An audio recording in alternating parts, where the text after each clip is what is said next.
మనం చేసే ఏ పనిలోనైనా సరే, మనం చేసే ఏ పనిలోనైనా దేవుని దృష్టిలో నువ్వు యథార్థంగా ఉండు. నువ్వు డ్యూటీకి వెళుతున్నావా, టైంకి వెళ్ళు. దేవుని సన్నిధిలోకి వచ్చి ప్రార్థన చేసుకుంటున్నావా, యథార్థంగా ప్రార్థన చేసుకో, నమ్మకంగా చేసుకో, నమ్మకంగా దేవుని వాక్యాన్ని చదువుకో. ఒక నమ్మకమైన మార్గాన్ని నువ్వు ఎంచుకో. అంతేగాని ఏదో మనుషుల కోసం భక్తి చేయొద్దు, ఎవరినో నమ్మించడానికి భక్తి చేయొద్దు. సేవకుడు నమ్మాలి నా భక్తిని నేను అనుకోబోకు, దానివల్ల ఉపయోగం లేదు.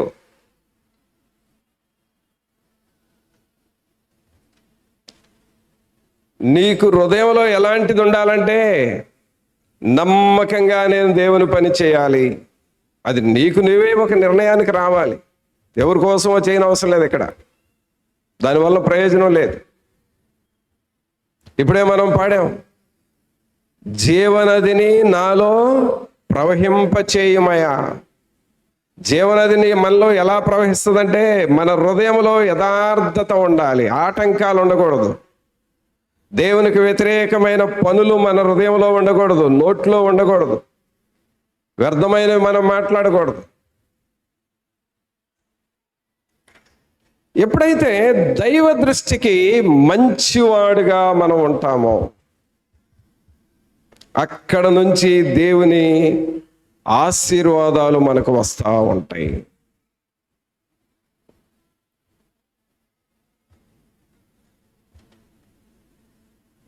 దేవునికి వ్యతిరేకమైన పనులు, అలాగే దేవునికి వ్యతిరేకమైన స్నేహాలు, ఏదైనా సరే పరిశుద్ధాత్మని దుఃఖపరిచే పని నేనేమన్నా చేస్తున్నానా అని నిన్ను నువ్వే పరిశీలన చేసుకోవాలి. సంఘములో బాగానే ఉంటావు, అందరు నిన్ను చూస్తున్నారు కాబట్టి, కానీ ఒంటరిగా నీ సాక్ష్యాన్ని కాపాడుకుంటున్నావా? యథార్థంగా ఉండగలుగుతున్నావా? అక్కడ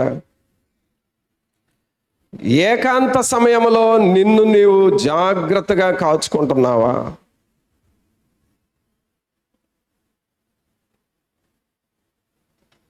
అందుకని ఇక్కడ సొలొమోను గారు రాస్తున్నాడు 26వ వచనంలో, ఏలయనగా దైవ దృష్టికి మంచివాడుగా నుండువానికి దేవుడు జ్ఞానమును తెలివిని ఆనందమును అనుగ్రహించును. కావున ప్రభునంతులారా, ఈ సంవత్సరంలో నీవు ఒక నిర్ణయానికి రావాలి. నేను యథార్థంగా బ్రతుకుతాను. బైబిల్ చదువుతున్నానా, ఏదో ఒక నెల 2 నెలలు చదివి ఎగరగొట్టడం కాదు, నమ్మకంగా బైబిల్ చదువుతాను. ఒక దైవ దృష్టికి నమ్మకమైన పని నువ్వు చెయ్యి. దేవుని పని చేస్తున్నావా, ఏదో మనుషులు మెచ్చుకోవాలనే ఉద్దేశంతో చేయొద్దు. దేవుని సన్నిధిలో దేవుని పని నమ్మకంగా నేను చేయాలి.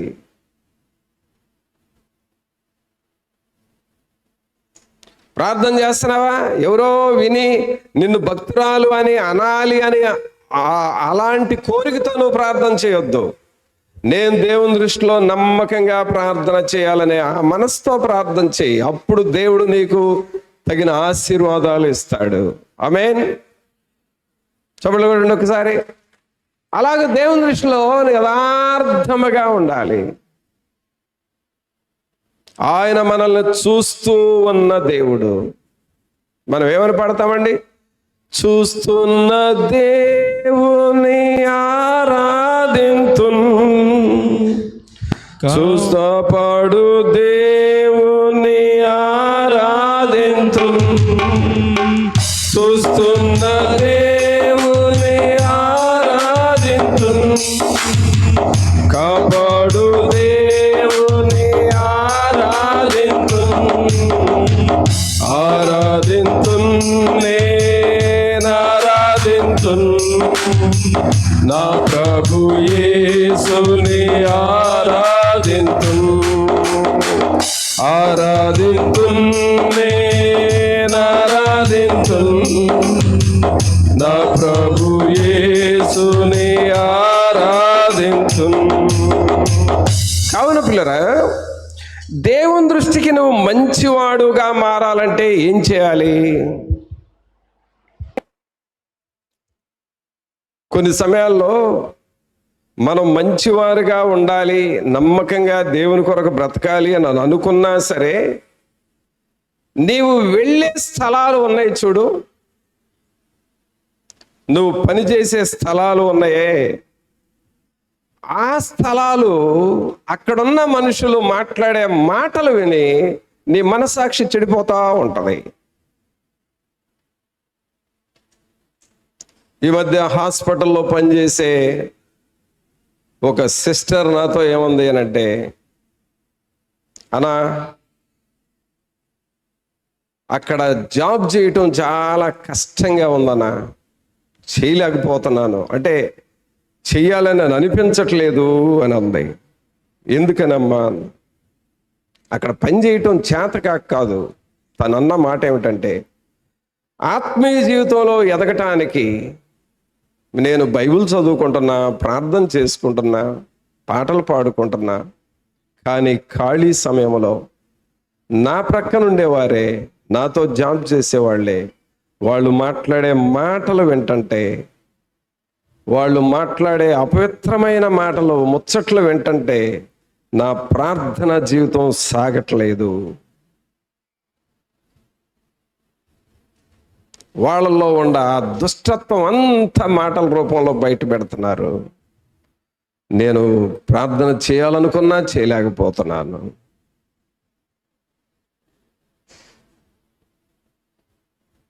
ఆఫీసుల్లో పనిచేసే వాళ్ళకి ఇలాంటి ఇబ్బందులు ఉన్నాయి.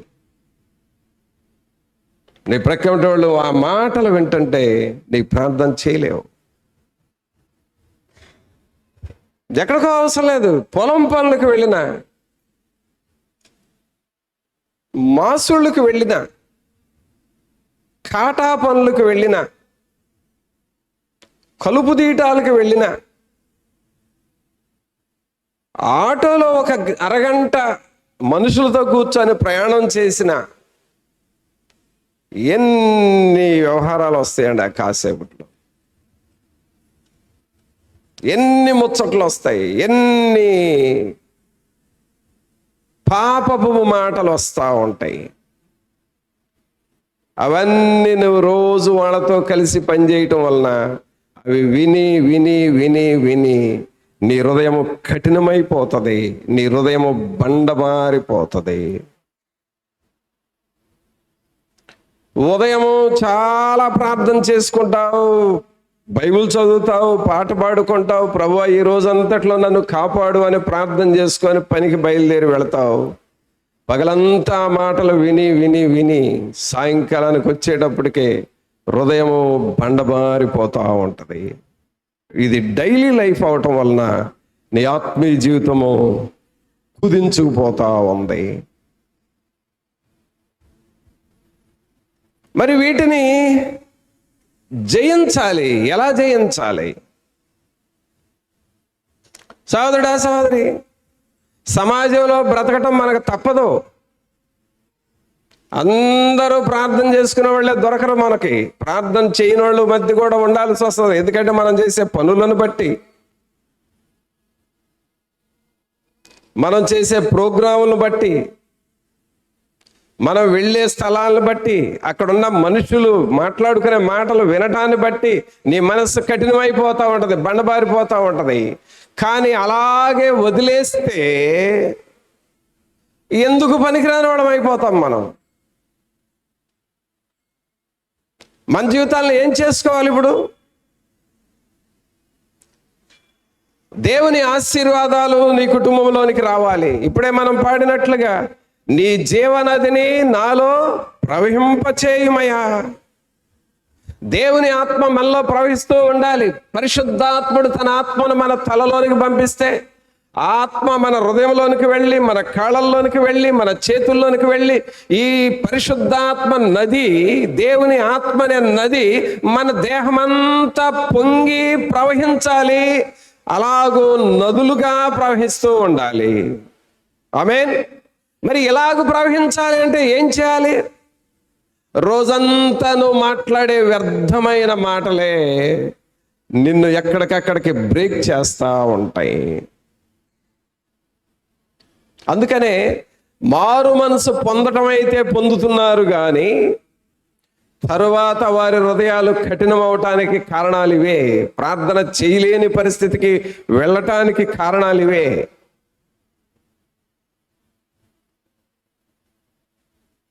అందుకనే ప్రతిరోజు నీకు దేవునితో సహవాసం కావాలి. నీవు దైవ దృష్టికి మంచివాడవుగా, మంచిదానవుగా నీవు ఉండాలి అనంటే దేవునితో నీకు సహవాసం కావాలి.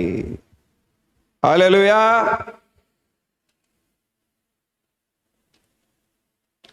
దేవునితో సహవాసం చేయటం అంటే ఏంటి అనగా, దేవుని బిడ్డల సహవాసం నీకు కావాలి. చూడండి, దేవుని వాక్యంలో సామెతల గ్రంథము 13వ అధ్యాయము, సామెతలు 13వ అధ్యాయము 20వ వచనం చదవండి. జ్ఞానుల సహవాసము చేయువాడు జ్ఞానము గలవాడగును, మూర్ఖుల సహవాసము చేయువాడు చెడిపోవును. సోదరుడా, సోదరి, బాగా జ్ఞాపకం పెట్టుకో. జ్ఞానుల సహవాసము చేయువాడు జ్ఞానము గలవాడగును, మూర్ఖుల సహవాసము చేయువాడు చెడిపోవును. అంటే నీవు ఒక సహవాసాన్ని ఏర్పాటు చేసుకోవాలి. ఒక అల్లరి బ్యాచ్ని కాదు నువ్వు ఏర్పాటు చేసుకోవాల్సింది. ప్రార్థన చేసే బిడ్డలు, దైవ భయం కలిగిన బిడ్డలు ఎక్కడున్నారా అని వారితో నువ్వు సహవాసం పెట్టుకోవాలి. అందుకనే ప్రతిరోజు సాయంకాలం ఎక్కడ తిరిగినా సరే నువ్వు వచ్చి మందిరంలో పడాలి.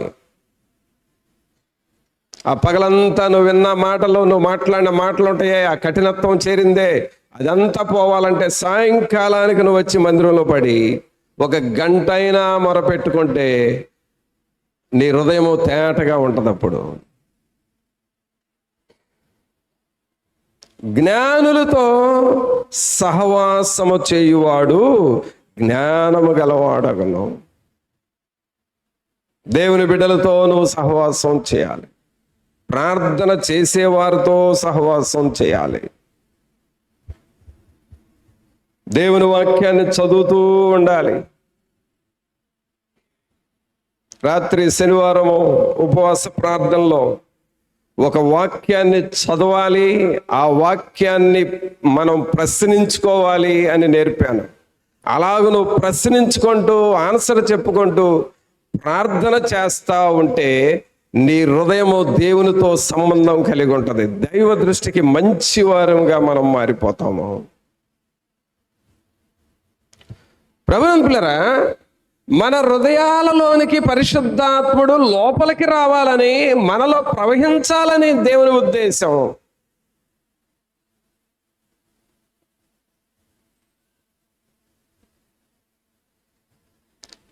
మీరు భోజనం వండబోయేటప్పుడు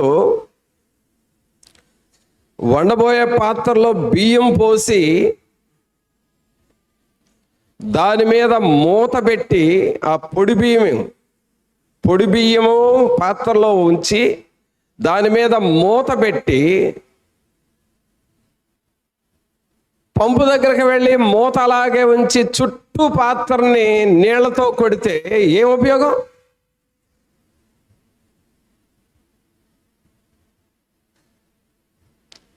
తీసుకెళ్ళి పొయ్యి మీద, స్టవ్ మీద పెట్టి వెలిగిస్తే ఆ బియ్యం మాడిపోతాయి, నల్లగా అయిపోతాయి. ఏం ఉపయోగం? అవి నీకు ఉపయోగపడాలి అనంటే వాటి లోపలికి నీళ్లు పోయాలి. అలాగే ప్రియులారా, దేవుని వాక్యము కూడా నీవు మూత పెట్టి ఏదో వాక్యం వింటే లోపలికి పోకపోతే ఉపయోగం లేదు. దేవుని వాక్యం నీ అంతరంగంలోనికి వెళ్ళాలి. దేవుని వాక్యం నీ కంటి చూపులోనికి వెళ్ళాలి. దేవుని వాక్యం నీ చూపుల్లోనికి వెళుతుంది అనే దానికి అర్థం ఏంటంటే, ఇంతకుముందు నువ్వు ఏమి చూస్తే అపవిత్రమైన చూపులు వచ్చినాయో, వాక్యం లోపలికి వెళ్ళిన తర్వాత అదే అపవిత్రతను నువ్వు చూసినా నీకు చెడు తలంపులు రావు. వాక్యం లోపలికి వెళ్ళిందని అర్థం. ఇంతకుముందు ఎవరిని చూస్తే తిట్టాలి అని అనిపించిందో, వాక్యం లోపలికి వెళితే వాళ్ళను చూసినా కూడా నీకు తిట్టాలని అనిపించదు, ప్రేమించాలని అనిపిస్తుంది. కారణము వాక్యము లోపలికి వెళ్ళింది.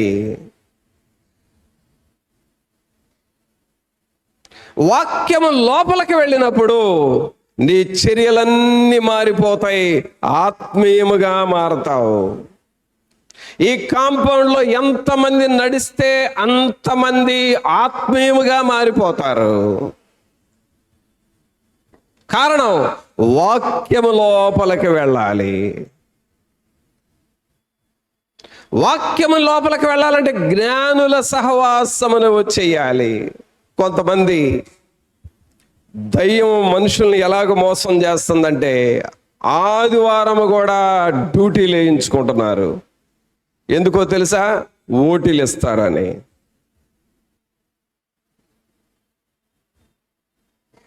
ఆదివారం ప్రార్థనకి ఎందుకు రావట్లేదయా? డ్యూటీ ఉందన్న. ఎందుకు డ్యూటీ ఉంది? ఓటీలు ఇస్తారు. ఈ ఓటీలకు అలవాటు పడిపోయి ప్రతి ఆదివారం డ్యూటీ. ఇలాగ చేసిన వాళ్ళు చివరికి ఏమవుతారయ్యానంటే, దేవుని సన్నిధిని వెనకేసుకొని డ్యూటీలు ముందుకు పెట్టుకొని వెళ్ళిన వాళ్ళు ఏమైపోతారంటే, వారి జీవితాలలో చివరికి ఓడిపోతారు. దేవుని సన్నిధిని వెనకేసి నేను దేవుని సన్నిధికి వెళ్ళాలి, నేను ఆరాధనలో కూర్చోవాలని కూడా నువ్వు చెప్పలేకపోతున్నావు అంటే, నువ్వు ఒక దేవుని నామాన్ని ఒప్పుకోలేని పిరికి పొందవు.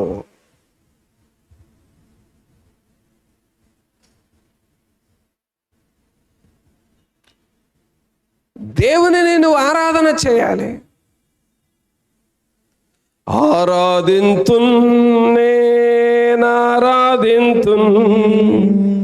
నా ప్రభు యేసుని ఆరాధింతున్. అందరూ చప్పట్లు కొట్టండి. ఆరాధింతున్ నేనారాధింతున్ నా ప్రభు యేసుని ఆరాధింతున్. బలమైన దేవుని ఆరాధింతున్, నిజమైన దేవుని ఆరాధింతున్. బలమైన దేవుని ఆరాధింతున్, నిజమైన దేవుని ఆరాధింతున్. ఆరాధింతున్ నేనారాధింతున్ నా ప్రభు యేసుని ఆరాధింతున్. ఆరాధింతున్ నేనారాధింతున్ నా ప్రభు యేసుని ఆరాధింతున్. పిల్లరా, నీవు దేవుని యొక్క దృష్టిలో నమ్మకంగా ఉండాలంటే దేవుని నువ్వు ఆరాధన చేస్తూ ఉండాలి. చివరకు దేవుని ఆరాధన చేయకుండా డ్యూటీలు, పనులు, ఆదివారం ప్రయాణాలు అని పోయేవాళ్ళు చివరికి ఏమవుతారంటే, మనస్సాక్షి దెబ్బతింటది. చివరకు నరకానికి వెళ్ళే దారిలోకి వెళతారు వాళ్ళు. సోదరుడా, సోదరి, మన జీవితంలో ప్రభువు నిన్ను హెచ్చరిస్తున్నాడు. ఈ నూతన సంవత్సరంలో మనం ఉన్నాము, ఈ మొదటి నెలలోనే ఉన్నాము. ప్రభు మనల్ని అంటున్నాడు, దైవ దృష్టికి మీరు ఇష్టలుగా మారండి. మీరు ఎలాగూ మారితే దేవుని యొక్క ఆదరణ, దేవుని ఆనందము, దేవుని సన్నిధిని మీరు అనుభవిస్తారు. దేవుడు మనకి ఇంకేమిస్తాడో చూడండి. సామెతల గ్రంథంలోనే 24వ అధ్యాయం చూడండి. దేవుని దృష్టిలో నమ్మకంగా ఉంటే ప్రభు మనకి ఇంకేమిస్తాడో చూద్దాం. 24వ అధ్యాయము 5వ వచనం చదవండి. జ్ఞానము గలవాడు జ్ఞానము గలవాడు బలవంతుడుగా నుండును, బలవంతుడుగా ఉండును, తెలివి గలవాడు తెలివి గలవాడు శక్తిమంతుడుగా నుండును. శక్తిమంతుడుగా నుండును. అనగా దేవుని సన్నిధిలో నువ్వు నమ్మకంగా ఉంటే, యవనస్తులు నేర్చుకోండి, నమ్మకంగా ఉండటం నేర్చుకోండి. నీవు నమ్మకంగా ఉంటే నువ్వు ఎవరినో బాగు చేస్తానని అనుకోబాకు. నీవు నమ్మకంగా ఉంటే నీవే బాగుపడుతున్నావని అర్థం. నీవు బాగుపడుతున్నావు ముందు.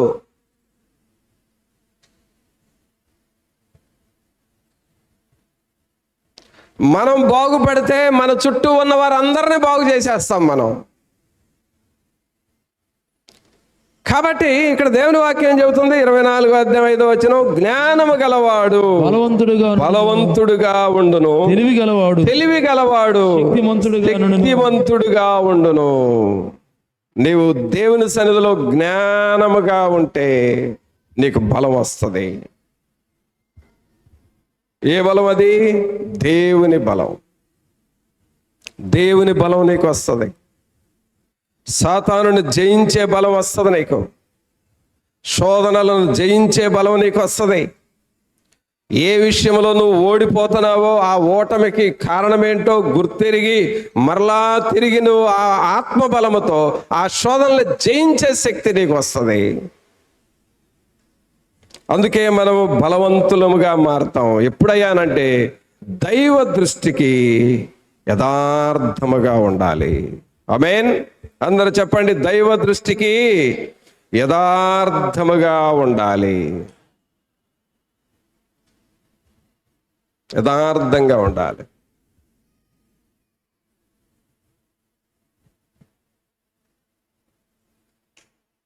నేను ఈ మధ్య ఒక వస్తువు తీసుకొని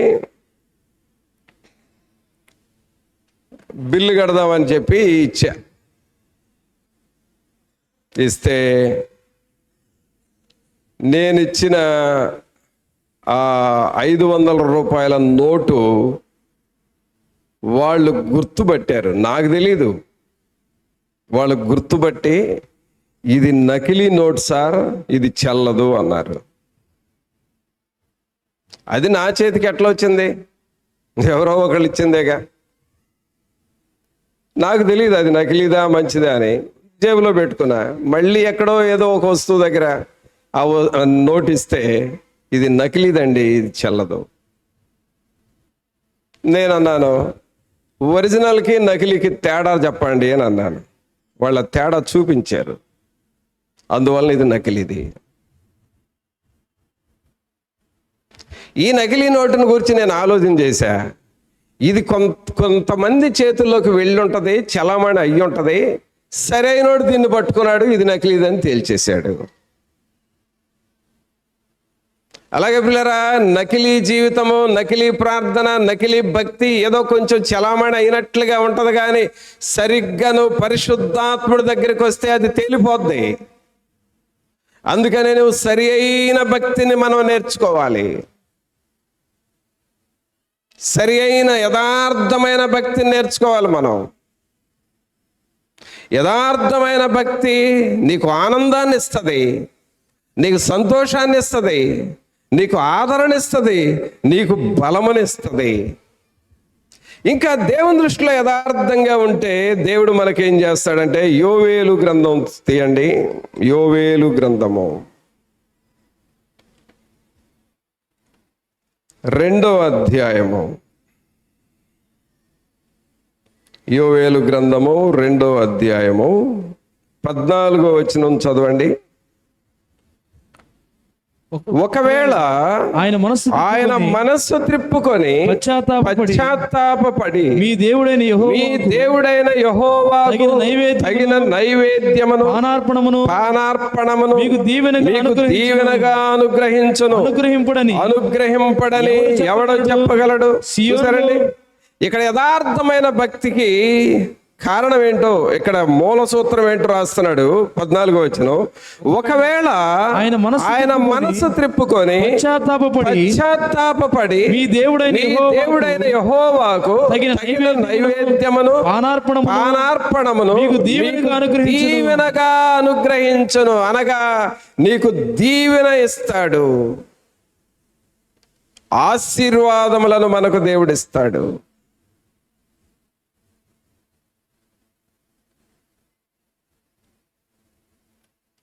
నువ్వు చేస్తున్న పనుల్ని దేవుడు దీవిస్తాడు. దేవుని ఆశీర్వాదం నీ ఇంటిలో ఉంటుంది, నీ పిల్లల్లో ఉంటుంది, నీ ఆరోగ్యంలో ఉంటుంది, నీ పొలం పంటల్లో ఉంటుంది, నువ్వు చేస్తున్న పనుల్లో ఉంటుంది. నిశ్చయముగా నీ చేతుల కష్టార్జితం నీవు అనుభవించదవు.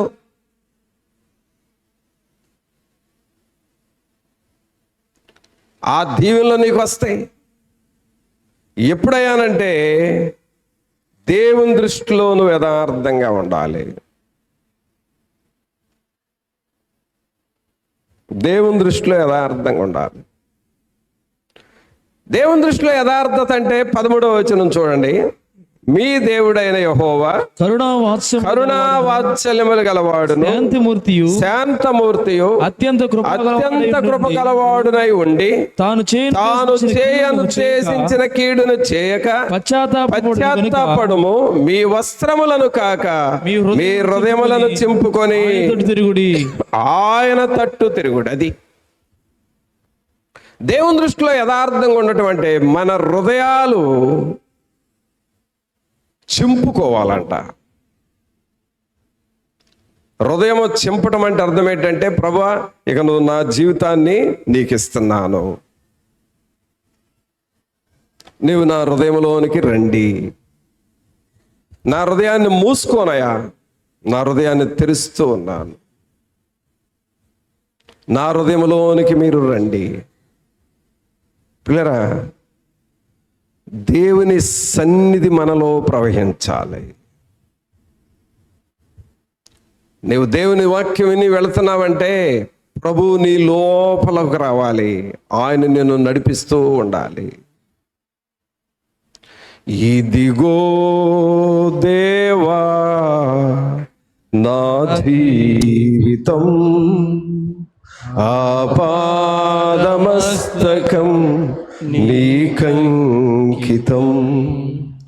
ఇదిగో దేవా నా జీవితం ఆపాదమస్తకం నీకంకితం.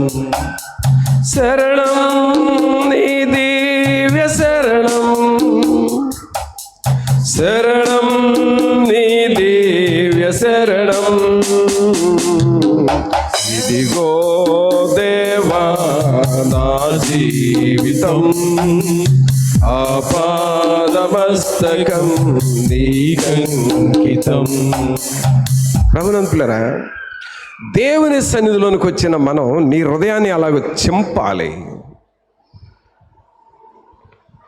దేవుని సన్నిధిలో నీ హృదయాన్ని చింపి నాలోనికి మీరు రండయ్యా, నాలోనికి మీ వాక్యాన్ని పంపండి, నాలోనికి మీ ఆత్మను పంపండి, నాలోనికి మీ అభిషేకం పంపండి, నాలోనికి మీ స్వస్థతను పంపండి, నాలోనికి దైవ శక్తిని పంపండి అని నువ్వు అడుగుతూ ఉంటే నిన్ను నింపుతా ఉంటాడు. నింపబడిన తర్వాత నువ్వు వెళుతూ ఉంటే నీ మాటలో, నీ దేహములో దేవుని శక్తిని నువ్వు చూస్తావు. ఆమేన్. మూసివేసిన పాత్ర దగ్గర మనం ఎన్ని నీళ్లు పోసినా అది నిండదు. హృదయాన్ని తెరవాలి, వాక్యం నీ లోపలికి వెళ్ళాలి.